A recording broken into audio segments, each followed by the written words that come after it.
આપ જોઈ રહ્યા છો સ્પાર્ક ટુડે ન્યૂઝ। આજરોજ મેરી આસ્થા મેરા દેશ અને તેના તરફથી જ એક નામ અને નામ છે જાગૃતિની જ્યોત। જાગૃતિની જ્યોત કમલાનગર તળાવ પાસે જ પાલિકાના દ્વારા જ સફાઈ ઝુંબેશનું આયોજન કરવામાં આવ્યું છે। ટ્રસ્ટ અને ટ્રસ્ટની સાથે સાથે સંસ્થાના જે લોકો છે તેઓ દ્વારા જ તળાવની આજુબાજુ સાફ સફાઈનું આયોજન કરવામાં આવ્યું હતું। આજે મેરી આસ્થા મેરા દેશ તરફથી અમે લોકોએ એક કાર્યક્રમ રાખેલ છે જેનું નામ છે જાગૃતાની જ્યોત।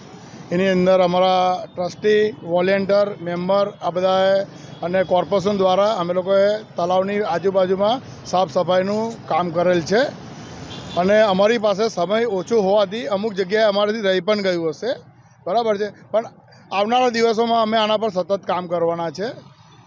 એ રીતના અમે કામ કરેલ છે। અમે તળાવની અંદર જે ધાર્મિક ભગવાનના ફોટા છે, પછી ફૂલ છે, નારિયેલ છે, આ બધી અવારનવાર લોકો દ્વારા પૂજા સામગ્રી આની અંદર વિસર્જન કરવામાં આવે છે। તો એના માટે અમે લોકો એક મોડલ બનાવ્યું છે કે જેનાથી લોકો આજુબાજુ તળાવમાં ના નાખે અને એક જ જગ્યા પર એ વિસર્જન થાય, જેનાથી આજુબાજુ પ્રદૂષણ ના ફેલાય અને એક જ જગ્યાથી હોવાથી ઇઝીલી એ વસ્તુ અમે લોકો ક્લીન કરી શકીએ। મારું નામ સુનિલ પરમાર છે।